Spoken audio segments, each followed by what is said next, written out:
questions about what it's really like behind bars? Well, in this raw and unfiltered prison Q&A, I'll answer the most asked questions about life inside, give survival tips, talk about relationships, food, violence, and what changes you most.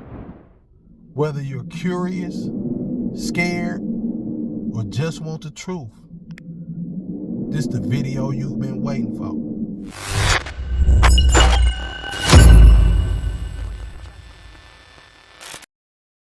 Cheer. So I'm Jap. I know y'all can tell I'm Jap. Got the new intro. How y'all feel about that? Man, get in the comments and let me know how y'all like the intro. Outside looking inside, Surviving Prison TV. Cheer, that's what it is. Subscribe to the channel. Hit that like. Ding the notification bell for me. You know what I'm talking about? I'm trying to get one of them YouTube buttons. One of them little silver YouTube plaques. So, we gonna get right into this because I don't know how long this video gonna be. So I ain't gonna waste too much time. I'm gonna hop right into it and get to answering some of these questions that I got. All right, so question number one. What's the first thing that went through your mind when you heard your prison sentence? Man, so the first thing that went through my mind, they had played a couple little games with me, so I was a little bit everywhere anyway. Before I went in the courtroom, they had me back in the it's a holding cell behind the courtroom. It's a little cell, concrete everywhere, toilet, no cushion at all. It's just all concrete. So they had me in there. Then I was 19. I just turned 19 years old. I was 19, so they had me in there for like 3 hours. They brought me from the pod upstairs because I was in the county. Took me downstairs to the bullpen. I sat in the bullpen for a couple hours. Then they came and got me from the bullpen and took me to the holding cell behind the courtroom. I was in there for maybe like two hours. It probably was less than that or whatever. It seemed like 2 hours. And nobody came and said nothing to me at all. The next thing I know, the door opened and they come get me. I'm cuffed up the whole time. They get me, take me right across from the little room I was in. There's another room, and it's the room where you go in and sit and talk to your attorney if you got one or whatnot. So they take me in there. And as soon as I go in there, my mama in there. They got my mother in there, and she's sitting in there. She bawling, she crying, whole face wet, snot, the whole play. So, like, I wasn't messed up until then. When I seen that, all right, we had a little difficulty. But, okay, so where was I? They took me in there. I seen my mother. She was crying, snot everywhere. Yeah, that messed me up. So, now I'm crying. Before then, I was just, But when I seen my mother crying, it tore me down. Now I'm crying.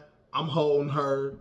They told her that they trying to file some type of paperwork to where my case automatically go to trial, where they ain't even gonna offer me no plea other than life if I don't take the deal right now. And they already done talked to her. So now she in there and she talking to me about the deal that she want me to take that they told her. I never had no dealings with the adult system. My charge was murder. My charge was murder. I had murder, drug trafficking, drug abuse, felonious assault on a police officer, aggravated assault on a peace officer. Did I have any more? Shit, that should be enough. But oh no, I had public gambling. I had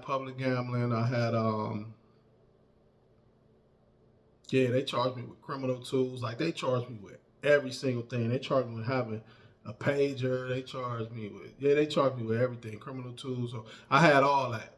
And the deal was 15 to life with a 3-year gun spec. So like I said, I ain't never had no dealings with the adult system.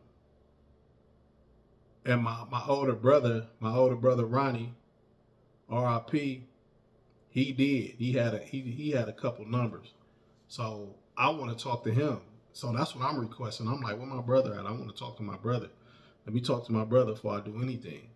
Um, they lied and made it like they couldn't get in touch with him. And they were saying like, we need to know something. We need to know what's going on. Meantime, I'm in this room with my mother. And then they left us in the room by ourselves too. Um, so yeah, she telling me what she telling me. So I end up agreeing with it. I was numb by the time I got in the courtroom, so I really wasn't feeling nothing. I really don't even remember nothing. I remember him asking me, was I under the influence or anything, and if I've been promised anything or if I was threatened, stuff like that. But yeah, when I was in the courtroom, I really ain't even feel nothing. I ain't feel it. It ain't hit me until I got back into the pod, into the cell. I got in the cell and closed the door, and yeah, I started thinking like, damn, it's over with. They gave me 15 to life with a 3-year gun spec. I wasn't gonna be eligible for parole for 14 years. So yeah, I was just in there, all the emotions, scared, sad, mad at the situation, just a whole bunch of emotions. I really can't pick one. It was a bunch of them for me. How do you mentally prepare yourself for a long prison bid?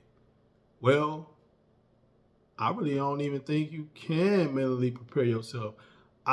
Like I said, I've never been in an adult system, so I was just going off of what I seen in movies. And the movies I seen was like Bad Boys, the old Bad Boys, American Me, stuff like that. So I'm thinking it's about to be fresh meat when you come through the door and all that raping and it was for some people. Fortunately, that type of stuff didn't happen to me because I had a lot of stuff on my mind, on my chest, and one of them was I'm not about to be a victim no matter what. I'm not about to be a victim. I'm gonna go in here and I'm gonna victimize.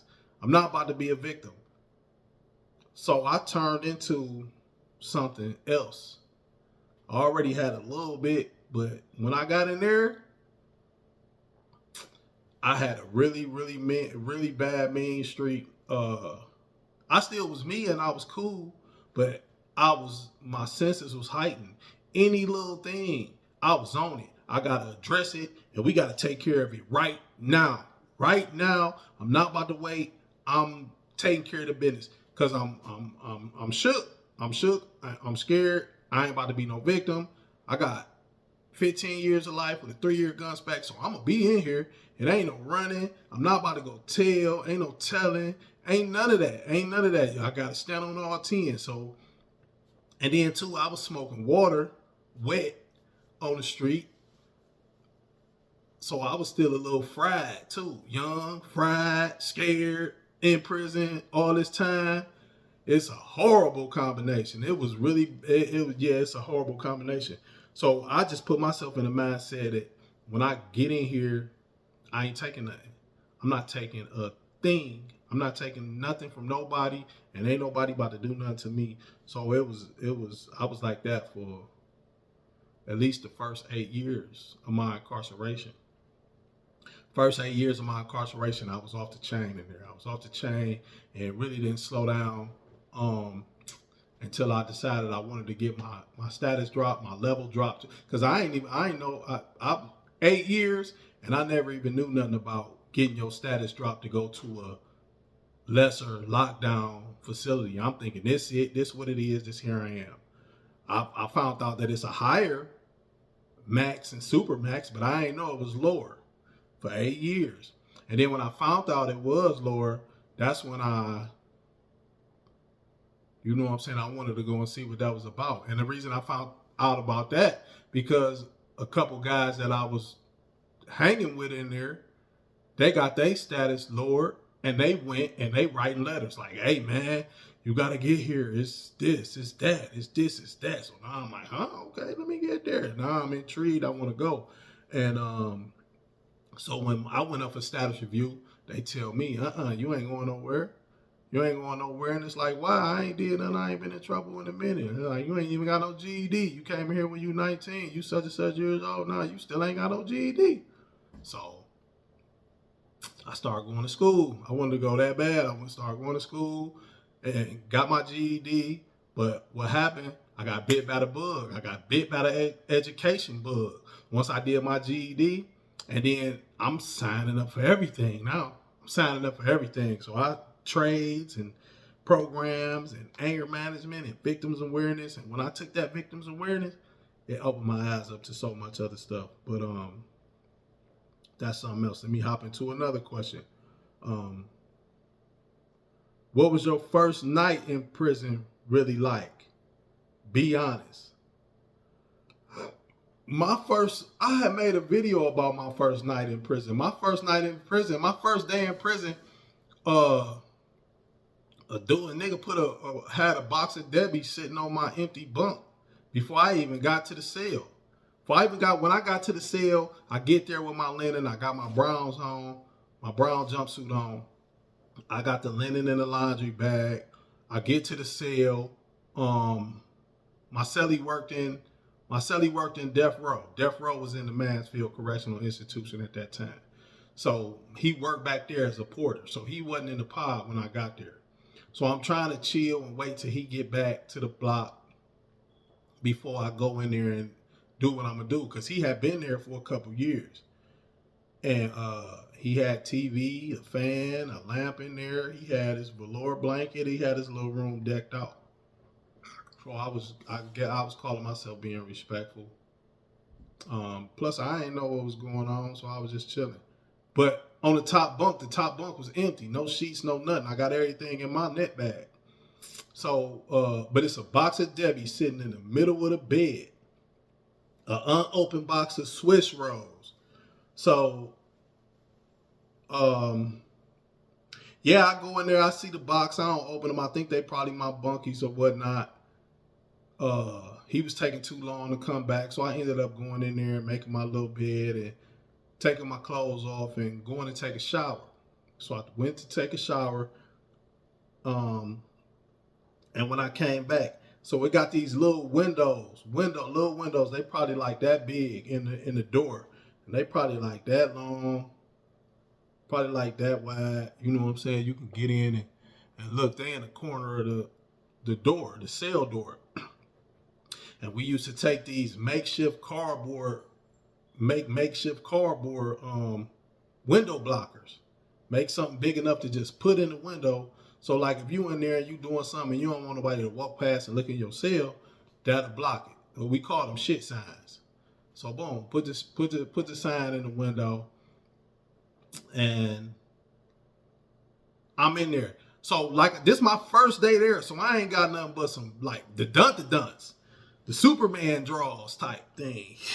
I got them. That's all I got. And my jogging suit, my blanket, my sheets, and whatnot. So, boom, I'm standing in there, and I got these on. Nothing but these on with the sign in the door.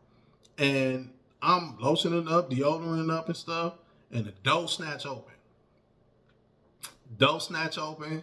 And no, well, actually, that wasn't even the first night. That was like the second night. Because I had already ate the Debbie's. That was the second night. My bunkie came in that night, and I went in and made the bed, and boom. So later that night, I was hungry. That's what happened. I was hungry, and so now I'm about to like, dude, these yours? Show him the Debbie's. These yours? He like, no. So he like, where them was at? I say they was up here when I came in here. So he let out a little chuckle. I don't think nothing of it. I'm hungry. When he say they ain't his, Boom, I bust him open. Ask him, do he want some? He say, no, I don't want none. He ain't want nothing to do with the Debbie's. I ain't care, I'm hungry. So I eat them. And then that's the next night. The next night is when I was in there in my the Dun-to-Duns, and the door snatch open. Door snatch open is this dude named Jazzman from Dayton. Got these buck teeth. Called him Darkwing Duck later on down the line. You know what I'm saying? He ended up being all right, but he was about to be the first one at that time. But yeah, he opened up the door. It's a little penitentiary thing they do, like to test you. And if you eat the Debbie's, then it's either, oh man, I put them in here by mistake. Where them at? And if you done ate them, then you owe double, or you owe butt China. You feel me? So yeah, he almost got hurt really bad. He almost hurt himself really bad doing that with me. But yeah, I talked about that in another video already. But yeah, that was crazy. That happened my second night. My first night was, you know what I'm saying. Well, let me go to the next question. How do inmates deal with boredom or loneliness behind bars? So, it's a bunch of things that be going on inside of prison, man. Prison is like a whole nother little world. It's a whole nother little world, but it's just all men. Like I said before, it's drugs in prison, it's alcohol in prison, it's gambling in prison, it's relationships in prison, same-sex relationships, and then sometimes a guy have a CO, a female CO that they dealing with. Write letters, get bored, write letters, watch TV, you got TVs and music with amps on it, so you bumping, work out. Man, it's a bunch of stuff that was going on in there. Read books. Chill, try to get a peace of mind because it's so chaotic and so negative and crazy, but it was always something going on. It was always something going on. So yeah, things like that. Me myself, I start writing books. So writing raps, playing basketball. You got the sports, the basketball, the softball, the things like that.